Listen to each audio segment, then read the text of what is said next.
In today's CURES, we're talking about some magic phrases that can bring more love and ease to a marriage. Hannah Brooks is a relationship coach and author and joins us now with some of the most powerful phrases to use to deepen connection. Welcome, Hannah. Thank you so much for being with us. Thank you so much. I'm so happy to be here. All right, my first question is, where were you 9 years ago when my relationship was going into the toilet? Everybody always asks me that. All right. So there are actually 7, but we probably won't get through all of them right now. But we can benefit from phrases that really focus also, you focus on highly sensitive people, HSPs. I do. So first of all, I think I'm one of those, but it's not a bad thing, right? What's an HSP? An HSP is a highly sensitive person, and there's an actual term of like a more scientific term for it, which is sensory processing sensitivity.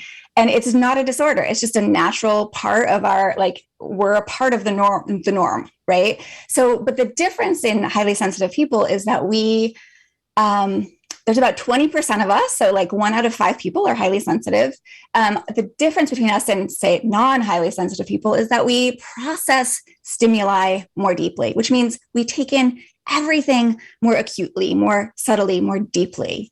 And this can be amazing, right? Because we can love deeply and we care deeply, but we also can feel a lot of emotion deeply, like hard emotion.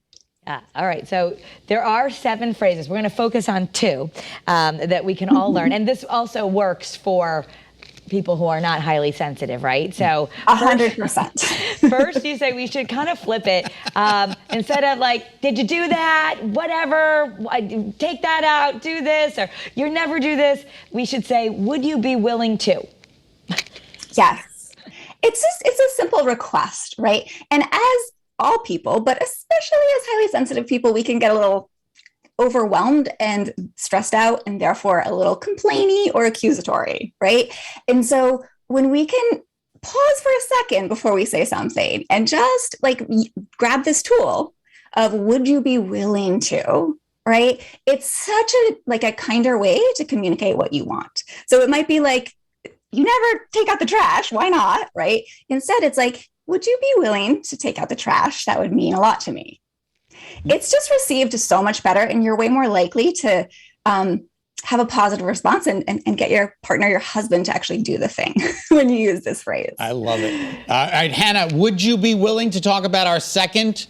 No, I can't. I would love to. Thank you for asking. Yes, no, I can't.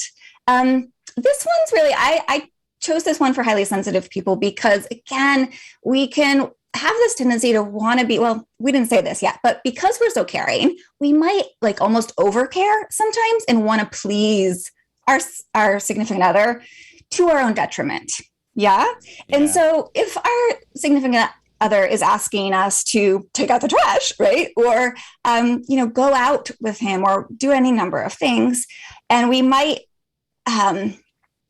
it's an opportunity for us to check in and see what we really want, and to simply say, if we don't want to, no, with no further explanation, or no, not now. This is really a way of taking care of ourselves, because when we're overdoing and we're overfunctioning for other people, we're overcaring for other people, we can just feel exhausted and depleted, and then we're grumpy and irritable, and it doesn't serve the relationship. Right? Yeah. So saying no is actually beneficial for the relationship sometimes. But you don't think it quantifies a reason? Like, my next question would be, no, well, why not? No, well, why not? Well, are you asking like, well, doesn't it deserve an answer? Yeah. Yeah, well, sure. I mean, if you were to ask me that, because there's so many good answers to that, but one of them just because like right now it's a little too much for me and I'm happy to do it later, or how about another time, right? Okay. All right. But just knowing how to protect our boundaries, because when we overdo, and this is hard for moms too, because we all feel like, here's the next thing. The story I'm telling myself is, I really like that one, because I think sometimes the story we tell ourselves is, I have no option, and everybody needs so much from me, and it's, a little bit whiny, it's not fair, I've got too much to do, or, and then you just that's a little bit martyrdom, but we do tell ourselves that. Exactly. Yes. Yeah, and that's why the story I tell myself is such a powerful one. I usually like to explain that more in depth. So, but that was a great example of it. So instead, we would challenge the story we're telling ourselves and just be like, you know what, they didn't try to disappoint me, or the story is I'm actually just tired and I need to go take care of myself. Exactly. The story is actually, if I say no to this, it's not going to be the terrible thing I might think it is, right? Very interesting. All right.